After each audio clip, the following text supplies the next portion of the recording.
First up in the news, we have a former Kik employee that uploaded a video on her YouTube channel alleging numerous instances of a hostile working environment inside the Kik live streaming company. In this YouTube video, she claims racial and homophobic slurs were allegedly used frequently by various people in the office, and that the moderators were not doing enough to protect the children on the platform. In her first statement, she shares, "The office environment for me was extremely hostile, not only because I was being treated pretty poorly by a couple of individuals, and the people that I went to for help were not helpful at all, but because there was just consistent disrespect to other people's opinions and beliefs." She then accused the office workers of using the homophobic F word and the racial N word, and the presence of the upper management insinuating a toxic work culture in the whole company. Here is an edited video of a YouTube video. Went as far as to just consistently hearing the F slur, and not even just in jest, like as a joke. It was specifically, targeted towards people that it was supposed to discriminate against. Even so much as to walk past the socials room, the guys that run the, Kik streaming and Kik community, and hear the N-word just dropped. Hard R. And I'm like, what is this office? How? And they had the executive, like the upper management was in the room. I even remember seeing a couple of people in my team laughing because they were deliberately misgendering transgender streamers. There's a creator on Kik who got a contract through one of the bigger streamers. This creator has special needs, and we gave him a contract out of good faith and the fact that this bigger streamer was quite a fan of him. So when I asked about this streamer's contract renewal, he had a smirk on his face and goes, "I decimated his rate." And this was apparently hilarious because everybody else in the room laughed. I said, "Well, what did you put it down to?" And he proceeded to then brag about the fact that he got him on a below market cent rate for an English streamer. We were talking about the fact that they were trying to get a very beloved Twitch streamer over to Kik, to stream Steak as well. Just for context, this particular streamer had been publicly battling cancer recently. So they decided to utilize that in their strategy to get this person over. The conversation very quickly became quite sinister. The quote that I remember hearing was, "We can get her on Kik streaming Steak for a relatively low price because she probably thinks she's gonna die soon and she'll want to leave more money for her family." They don't care about on the platform. Like this guy right here, I had to fight tooth and nail to get this guy off. This is something I went into detail in the other video, but yeah, fought so hard to get this guy off, and he told two 14-year-old girls that he wanted to do something to them, and he even included their age in the proposition.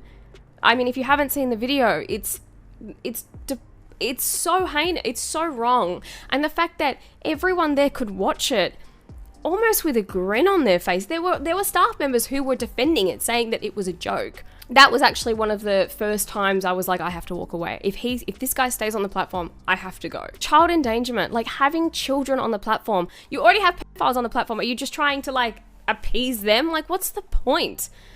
I still don't know, because I saw this tweet about 2 or 3 weeks ago where a prominent staff member is promoting on Twitter an 11-year-old boy who, whilst I was there, I was the reason why this kid got banned. And I'm sorry to the child that, that might upset you, but it's about your own safety. And especially on Kik, I feel like sometimes Kik should be you can't even be on it under 18. This child was banned when I was there because, I did have a zero tolerance towards it, because children need to be protected, not only against the people on the platform, but you need to protect children against being, exploited by their parents, which you see on YouTube all the time. You need to protect children from people on the streams. Like if he got chatbotted, or, a bad character came into his stream and started saying horrible things that you can only imagine, I would feel guilty for that. And who knows what that's going to do to that child as he grows up.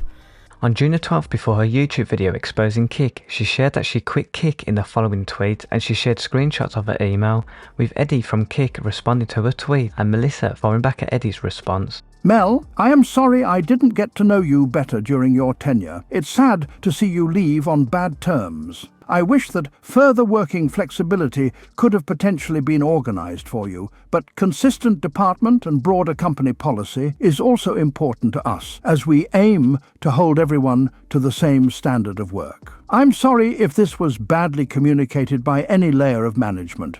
We'll certainly reflect on this policy and how it was handled, especially for caretakers such as yourself. Would you kindly be able to send me through some examples of the problems you are facing with what people are saying regarding your resignation? My DMs are open, and you also have my email. HR is also always available to all ex-staff to address any of these kind of problems as well. You weren't interested before, you're only interested in damage control, and I don't want to be a part of it. You sat 3 meters away from me, we knew each other well enough. Insane man, the culture over there needs to be fixed and fast. Honestly, think Kick being in the mix is great for all creators, but if this is how the ship is going to sail, it won't stay afloat very long. I hope positive changes are made soon. What are your guys' thoughts on Melissa exposing the Kick platform? Share your comments below. Works. You think that it's kind of up.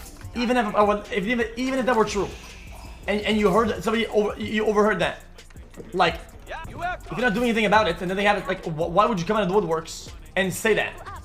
Imagine the other person who's affected by that. It's like, you don't want to hear that. The f. xQc is financially invested in Kick, and this story is clearly hitting a nerve for him. He keeps pretending like he is unbiased and able to take a reasonable stance on the subject, but takes like prove just how wrong he is. At this point, I wouldn't be surprised if every Kick streamer had a clause saying, "Defend Kick no matter what," because everyone knows that if the same thing happened on Twitch, they would be tweeting and ranting about it 24/7. Why NMP LOL still plays GTA RP? Bro, I'm not gonna lie, Nunu's character is so hot. Like, how do I, like, listen, I can say that because people have crush on anime characters, okay? Like, OOC, like, her character is a hot character.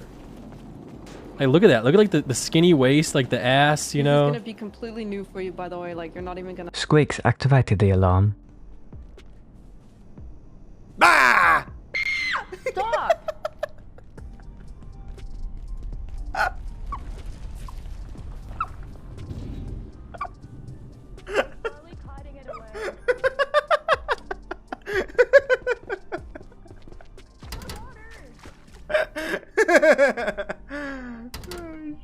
Cook on a roller coaster ride. Don't worry, I won't drop it. Yes? Huh? Oh, don't worry. Everything's gonna be okay. I just want to make sure you're on.